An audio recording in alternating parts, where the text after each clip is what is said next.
Good afternoon, everybody, and welcome to the Conrad here at Resorts World as the Memphis Grizzlies welcome their newest Grizzly, Marcus Smart.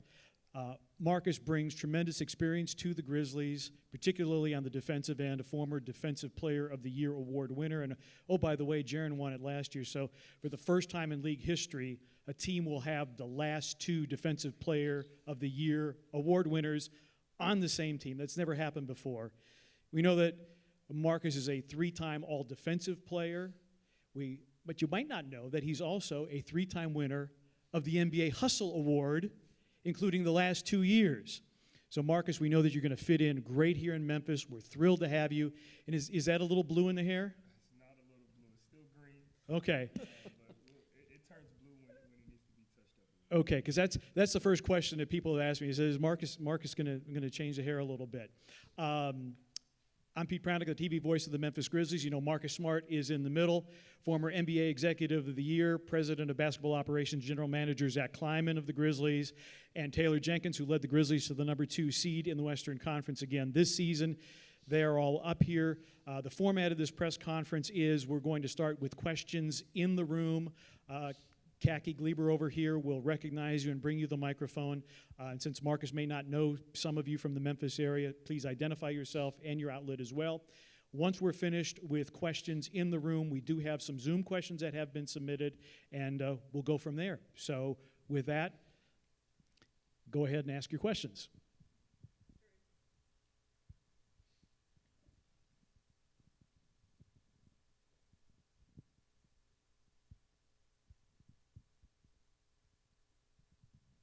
Marcus, Drew Hill, Daily Memphian. As you've, since this trade, as you've sort of reflected on, your time in Boston and now the future in Memphis, I guess what are the first things that come to mind? I think for me, it's just fresh start. A lot of things personally in my life this year has happened that, was like, just, could put you under, put you in a dark place. My house flooded, had to deal with that. So it was a lot of things. So for me, just to be able to start fresh, start over, and get back to the grind. What's going on, Marcus? DeMichael Cole, a Memphis Commercial Appeal here. When the trade reports first started coming out, everybody kept asking me, can he guard small forwards? Can he guard the bigger guys? What is your experience? I mean, we saw you matched up against Joel Embiid in stretches in that series against the Sixers, but what would you say, to people in terms of your ability to be a versatile defender, playing against point guards, shoot guards, small forwards, whatever the case may be? For me, if I'm on the court and you're in front of me, that's all that matters. I don't care who you are. I don't care how big you are. I don't care how small you are. If you're in front of me, my job is try to stop you, plain and simple, and I'm going to do that to the best of my ability. And I like to think I'm very good at it, so I'm going to continue to do that. I understand the criticism about it, rightfully so, but I've proven myself time and time again, and I'm going to continue to do that. Keith Parrish, Fast Break Breakfast. What communications have you had with Tony Allen, and what are your thoughts on the parallels of how he joined the Grizzlies and now you're joining the Grizzlies? So I haven't got to talk to Tony personally yet. Just kind of got a lot of things going on, but I'm definitely going to have that talk with him. But it's crazy. I was looking it up. People were sending it to me, the similarities. Oklahoma State, Boston Celtics, now here, and everything else that came with it. So it's so funny because when I first met Tony Allen, I was at the Top 100 camp when I was in high school, and he was one of the camp counselors. And we were playing one-on-one, and I forgot who it was, but one of the guys was going off, and he was like, "Who can stop him? Anybody here can stop him, let me know." And I'm looking around like, that's me. So, you know what I'm saying? So I step up, and I'm like, I got him. Don't even worry about it. Everybody else can sit down. And he's like, who are you? He's like, hold on. Okay. Oh, that's Oklahoma State right there. You know what I'm saying? So, and then, I get to stop, and, the gym goes crazy, and Tony's going crazy. He was like, I already know it. He's going to Oklahoma State. He got that dog in him. You know how Tony's talking. So he's going in. So right then and there, we had that bond, and to see how our careers have been similar is kind of crazy. What excites you most about this new roster that you're about to join? Man, it's a lot of things, but one is they're very young. They got a lot of legs. They're athletic. They can run. They can jump, and they're willing to go out there and do it every night. So I'm excited just to be able to get out there with those guys. You know, I'm an old man now, so they're gonna make me feel younger. Marcus, you said you're an old man now. It's like your career, you 5 Eastern Conference Final appearances, playoffs every single season. You kind of went from that young guy experiencing the playoffs to now that veteran. How do you think that experience can help you, with this team now that's been to the playoffs, 3 consecutive years and the experiences that they've gone through? I think it's going to be a huge effect for me. For me, to be able to come out and compete like I do, I don't take that for granted or lightly. So all my experiences, my downfalls as well, not making it to reach my final goal, it goes all into that. I'll never forget it. I harnessed it, and then I'm always trying to figure out what I can do to get better and make sure to get over that hump. And so for me to be able to bring that to a team who's right there, who's really close, I think it's going to be huge. Like I said, I've been in the battles. I know the battles, what it takes, and I understand that for these guys, they are young, and a lot of them haven't been in that battle yet. And to be able to go into a battle with a guy that he knows what he's doing, he's been there before, we're going to be all right. Okay, and we have some questions that have been submitted via Zoom. This is from Parker Fleming in Memphis. Marcus, for you, what advice or lessons from your career thus far that you are looking to pass on to this team as someone who has 108 games of playoff experience? For me, I guess I would like to say the advice is control what you can control. For me, I know we as competitors, we put ourselves high, and we have this goal that we want to reach, and if we don't reach it, we consider ourselves as failures, individually and a team. But you can't let that sink in, especially when you got a team, like I said, who are so close. Control what you can control on the court, off the court, whatever that is, to make sure that you can bring and be the best you can be for this team. From Colin Cody, Channel 3 WREG in Memphis. Marcus, knowing your role and what you provided to the locker room in Boston, do you see your role in the Memphis locker room as being the same or different as it was in Boston? That's a good question. At this moment, I don't know. I got to earn these guys' trust. In Boston, I was there. I was the longest tenured guy. I grew up with those guys. Here, I'm a new face coming in, although, I have some experience on me. But, as competitors, you see a new guy coming in, you're not just going to, give them your attention right away. They're going to have to earn it, and that's what I expect to do. So right now, I don't know. But if that's where God, allows me to go and that's where he wants me to go, then definitely that's where I'll be. And then Colin also wanted to know, though Ja will be serving out his suspension and away from the team, how important is it for you to build that relationship with him so that when he does come back, it's an easy transition back to the floor for both of you? Oh, it's huge. It's huge. Ja is a very special player, and he's very important to this team. And for us to do anything great, we're going to need Ja, and we're going to need Ja to be the best he can be. So for me, as a competitor, I love to push guys to the limit, especially a guy who's great. I've done it over in Boston with those guys, and, it's my brother. So I want to be able to have that same relationship with Ja because, like I said, he's a great player, and we're going to need him to do what we want to do. And Colin also asked, Taylor, this is for you. 3 games in the Summer League, how impressed are you by Gigi Jackson and what he showed, particularly last night in Salt Lake City? Yeah, well, first off, welcome, Marcus. You're getting all the questions right now. I love it. But we're super excited. Hopefully there's more questions there. But everything Marcus is saying, we're so excited about. Last couple games, Gigi, been super thrilled with what he's shown. Obviously, you see the physical tools, the capability to make plays on both sides of the floor. Defensively, I'm loving his rebounding. Want to get him to attack the boards even more. Be a guy that can be versatile on both ends. We're figuring out as Summer League goes how we can put guys in different spots and to be in, on the ball, off the ball, guarding different positions, challenging him just to pick up our system each and every day. I think he's doing a really good job of that, engaging in the film process with our coaches. And offensively, last night he even gets more opportunities opportunity, not shying away from shooting open shots, figuring out how to make reads on the perimeter, getting inside the paint, working on his ball handling, playmaking skills. So each game he's made progress, and now we've got a 5-game slate, hopefully even more, out here in Vegas. I expect him to continue to make that upward trend, which he's shown over the first 3 games. Zach, we haven't heard from you, but we are going to now, because Terry Davis from the Tri-State Defender wants to know, with the moves you've made this offseason, what are your goals for next season and for the foreseeable future? I know that a parade on Beale Street is the ultimate goal, but going into next season, how do you see things evolving?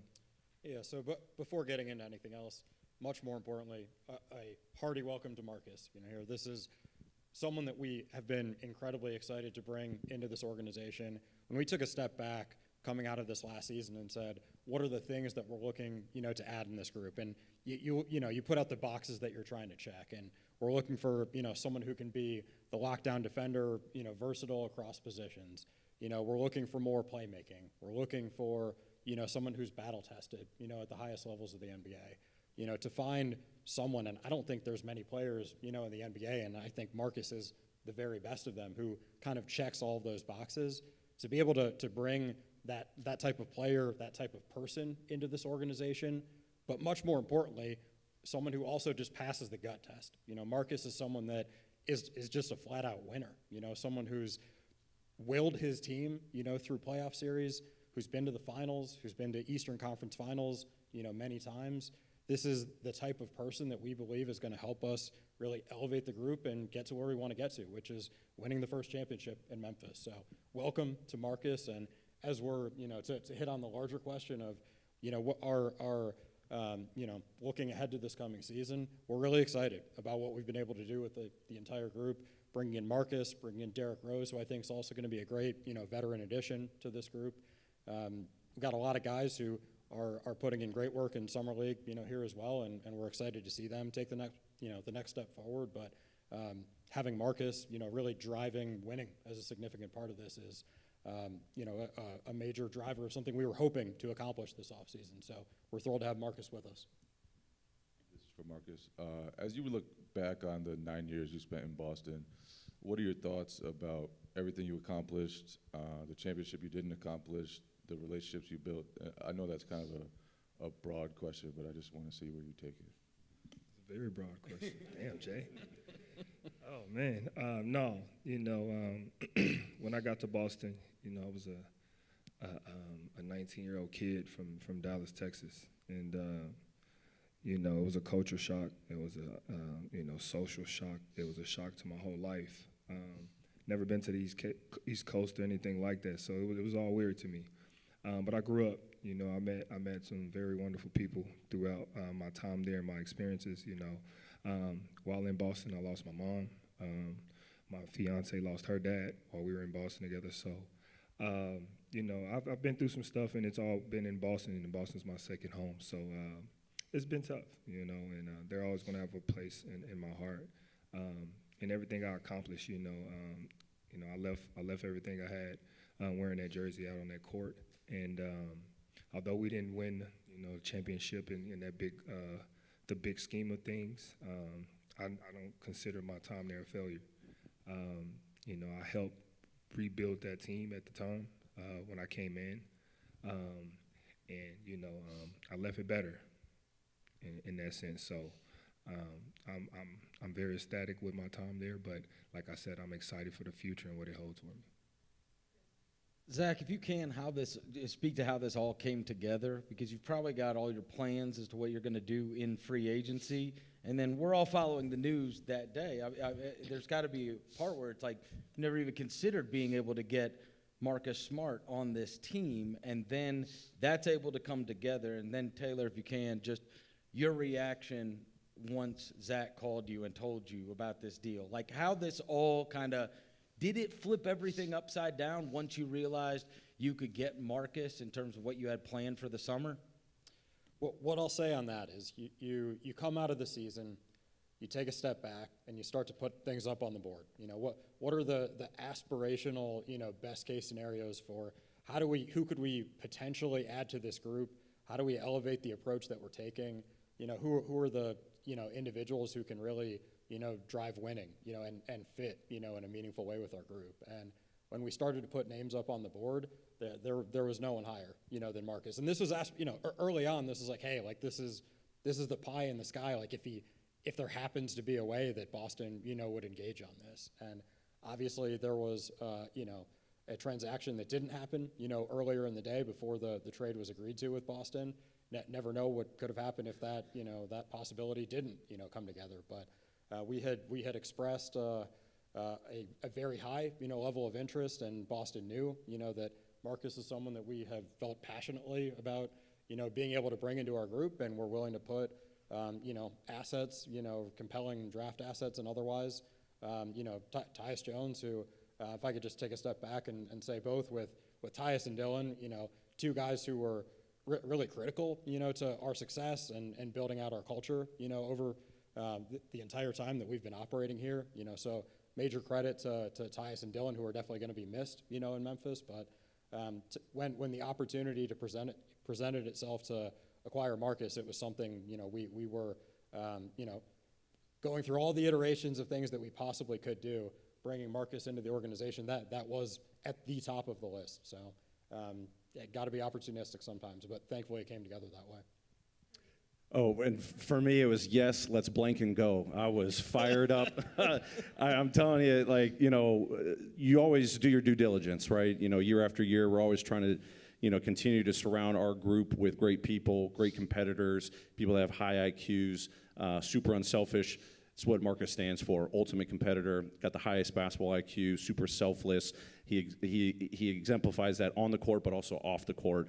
And Zach and I, we're in lockstep. The trust I have in him and his group to every year throughout the season and the off season talk about how do we take the next step as a team. Obviously we know what our ultimate goals are. You got to have the right people in place. And we've been talking about this for a couple of years, and as he said, it's aspirational. You never knew if it was going to actually come to fruition. You're doing your homework, and then when it came to fruition, and obviously there was, as he said, a transaction that didn't work out and kind of put us in line to make something happen. This is only going to elevate what we do. Marcus and I have talked about that, how he's going to elevate everything that we've already built over the last 4 years, but it was a yes, let's blank and go right off the bat. Hopefully he feels that energy from us. I can't wait to get him into Memphis, get going, get on the court, as he said, building relationships with his teammates. We've got a great competitive group that needs more juice to get us to the next level, and that's what Marcus is going to do for us. Marcus, what was your reaction to the fan reaction in Boston after the trade? And then also, I know you have your foundation up there. I'm curious, is your hope to bring that to Memphis as well? And what do you want to accomplish off the court, in your new city? Definitely. The fan reaction in the city of Boston was exactly what I expected to be, and what anybody who's played in Boston would expect it to be. It's all love, and they ride for the city hard, man, just like Memphis, right? So, and that's how it should be. You're supposed to ride for your city like that. So it's all love. So I wasn't surprised by that. And then really, for me, my foundation is something that's a really big part of my life, and I definitely, would love to bring it to Memphis, and we definitely are talking about it. We're just trying to find the right time and get things situated, but it definitely will be there, and I can't wait to get into the community and really get out there and show who I really am. I'm more than a basketball player. I'm a human being, and I care for others. And I understand some of the life obstacles that we go through as humans, and sometimes it just takes somebody to talk to you who understands you and who's been through what you've been through. So I'm very excited, and I can't wait. Marcus, if we can just touch on both sides of the floor real quick. Offensively, we see you playing point guard, off the ball, all these different positions. Where are you most comfortable there? And looks like you're going to be playing, especially early in the season, a lot of point guard.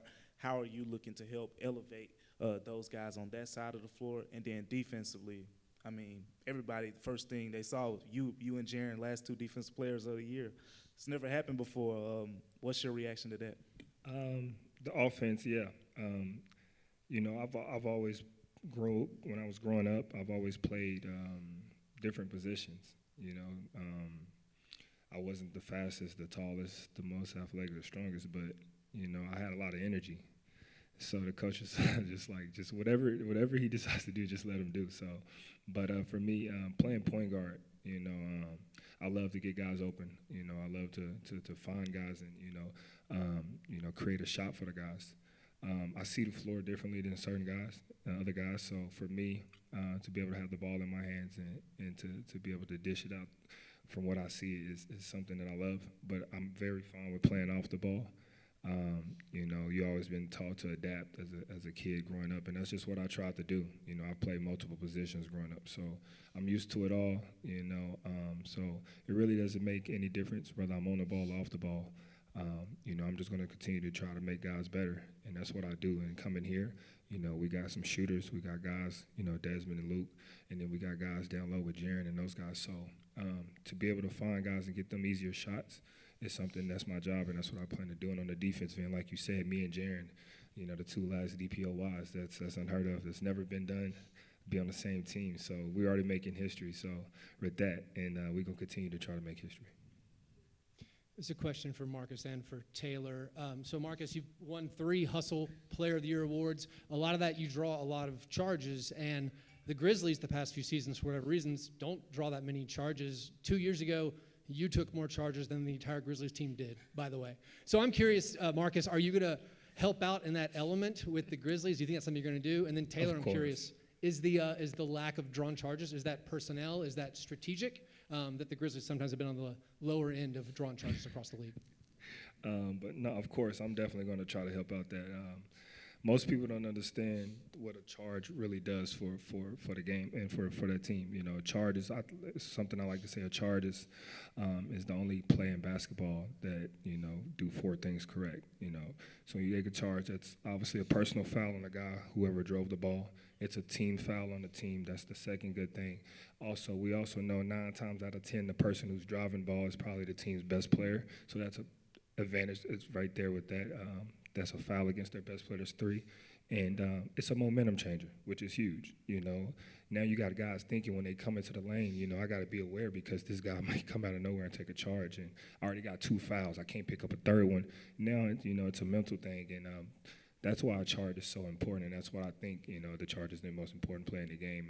And definitely being able to take those charges is definitely going to help the defense. Got time for one more question coming in from Zoom. Yeah, just go real ahead, quick. I hope Marcus is up for it. He'll run the drill in training camp that we've been trying to get. I think our rotations are great. It's just taking that next level. I think for us, our schemes put us in positions to take charges. And, I mentioned one of the greatest characteristics of Marcus is being unselfish. And when we talk about our defense having been pretty good, last couple of years, I always say to be really good defensively, you have to be unselfish. Like the sacrifice even comes more on the defensive side, being in lockstep, rotations, having your teammates back. But being able to make that sacrifice and taking a charge is probably one of the most unselfish things you can do in just the game of basketball, especially on the defensive side of the floor.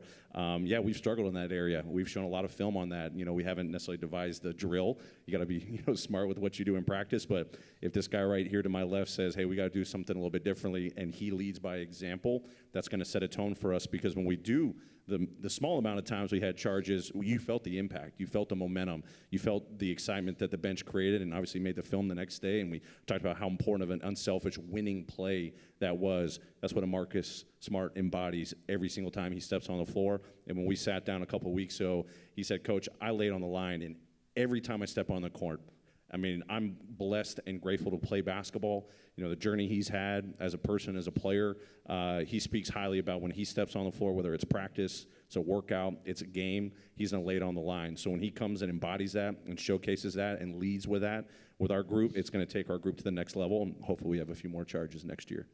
Got time for one more from Zoom. Parker Fleming. And, Coach, I want both you and Marcus to chime in on this. We've talked about both you and Jaren having won the last 2 Defensive Player of the Year awards. You play different positions. How do you see your defensive abilities meshing in a total team concept? Again, both Taylor and Marcus. The good thing and the uniqueness about the last 2 DPOYs is we're both versatile. We can guard multiple positions. So putting me on the ball and having Jaren on the ball screener and switching that most teams will find that an advantage, but it's an advantage in our favor. You know, like I said, we're very versatile, and I can hold my own. It might not be the whole game, but I can hold my own enough. And Jaren can hold his as well. So to be able to have two guys that can hold their own in different positions is going to create havoc and a lot of chaos for other teams. And I mean, to have two guys, you know, I always use the word anchors. You know, they're going to be able to switch. You know, we're going to utilize that quite a bit more, you know, this season for sure. Guys that can vocalize on that side of the floor, lead, you know, with their voices, but also how they play. You know, I can imagine just diving in on scouting reports and getting ready for our opponents, what Marcus is going to bring to the table, what Jaren can bring to the table in that department as well.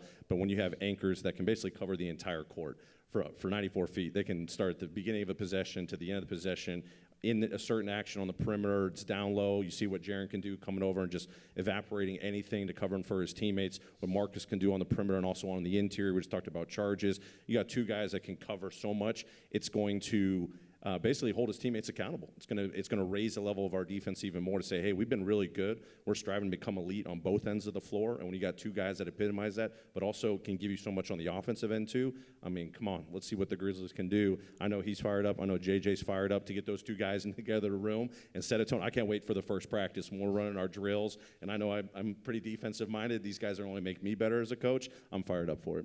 I'm fired up too, by the way. Marcus, the Grizzlies organization has a tradition of high character, high ability, high basketball IQ type players with a high competitive motor. And I know you're going to bring that to Memphis. So we are thrilled to have you here. We're going to have a photo op. We're going to have the first time we see you in your New Jersey. And like Taylor says, let's freaking go. Let's freaking go. Thanks for coming, everybody.